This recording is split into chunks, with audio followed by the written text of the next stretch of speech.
సంఖ్యాశాస్త్రం ప్రకారం ఈ నెలలో అయినా సరే 8 కానీ 17వ తారీఖు కానీ 26వ తారీఖు కానీ జన్మించిన వాళ్ళ యొక్క లక్షణాలు, ముఖ్యంగా అబ్బాయిల్లో ఉండే లక్షణాల గురించి ఈ షార్ట్లో తెలుసుకుందాం. ముఖ్యంగా ఈ తేదీలకి శని అధిపతిగా ఉండడం వలన ఈ తేదీల్లో జన్మించిన వాళ్ళు పర్ఫెక్ట్నెస్ కోరుకుంటారు అనమాట. ఎదుటి వ్యక్తుల్లో ఎవరైనా సరే పర్ఫెక్ట్గా ఉండాలి, న్యాయంగా ఉండాలి, నీతిగా ఉండాలి, లేదంటే మాత్రం వీళ్ళకి అస్సలు నచ్చరు. వీళ్ళు ఎంత క్లోజ్గా ఉంటారో అంతే తేడా వస్తే అంతే దూరంగా వాళ్ళని తోసేసే అవకాశం ఉంటుంది. ఈ తేదీల్లో పుట్టిన వాళ్ళు చాలా వరకు గంభీరంగా కనపడుతూ ఉంటారు, కానీ లోపల మాత్రం ఏదో ఒక చిన్న భయాలు కలిగి ఉంటారనమాట.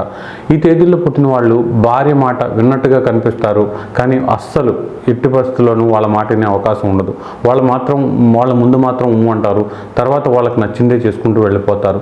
ఈ విషయాల్లో భార్యాభర్తల మధ్య ఏదో ఒక తగాదాలు వస్తూనే ఉంటాయన్నమాట.